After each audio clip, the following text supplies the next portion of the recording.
The old house stood at the edge of town, long abandoned and forgotten by time, a crumbling relic of a bygone era.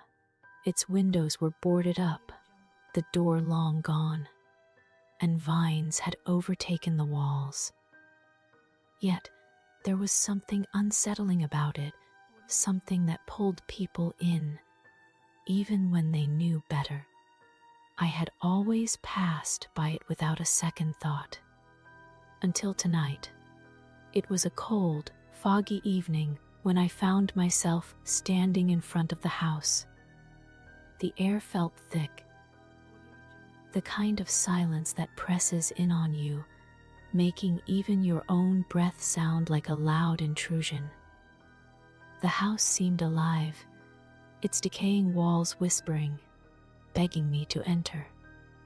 I didn't know what had brought me here, curiosity, maybe, or something else, something darker. I stepped up the creaky steps and pushed the door, which groaned in protest as it slowly opened. The smell inside was musty old, like forgotten memories. I stepped in, my flashlight flickering in the gloom. The floorboards creaked under my feet, echoing through the empty house. The air felt heavier here, like something was watching me.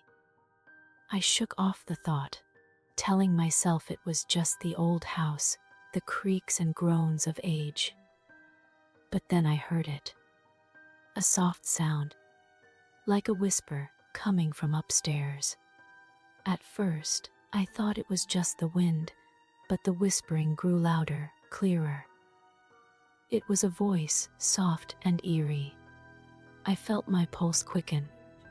I tried to rationalize it. Maybe it was an animal, maybe the house was settling. But as I made my way up the stairs, the voice became more distinct, more insistent. Get out. It was a woman's voice, strained, desperate. I froze on the stairs, the hairs on the back of my neck standing up. I didn't want to go up there. I should have turned back, but my feet moved on their own, carrying me up the steps, one slow, deliberate step after another. As I reached the top, the whispering stopped. The silence was suffocating. I turned down the hallway, my flashlight dancing on the walls, revealing peeling paint and shattered windows. But then I saw it. A door at the end of the hall, slightly ajar. The air felt colder here, like I was standing in a tomb. I could hear my heartbeat in my ears as I slowly approached. As I pushed the door open, a sudden chill swept through the room. The flashlight flickered again, casting brief, erratic shadows. There, in the far corner, was an old rocking chair. It was moving slowly back and forth, as if someone had just left it. Then I saw her, a pale woman, standing by the window, staring out at nothing.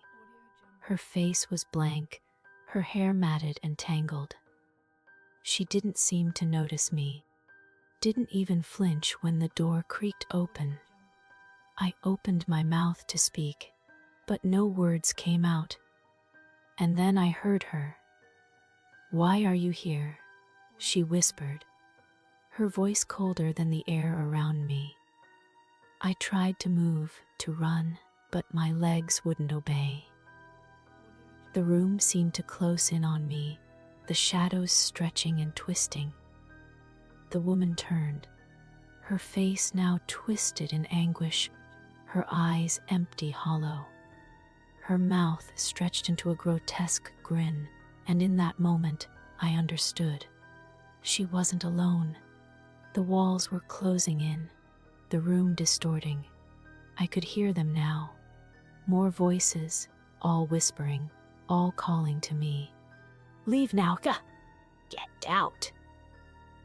But it was too late. The door slammed shut behind me, trapping me inside.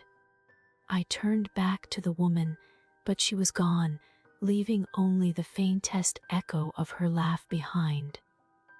The shadows were everywhere now, swirling around me, pulling me deeper into the dark. And as I reached out, trying to escape, I realized the house wasn't just haunted, it was alive.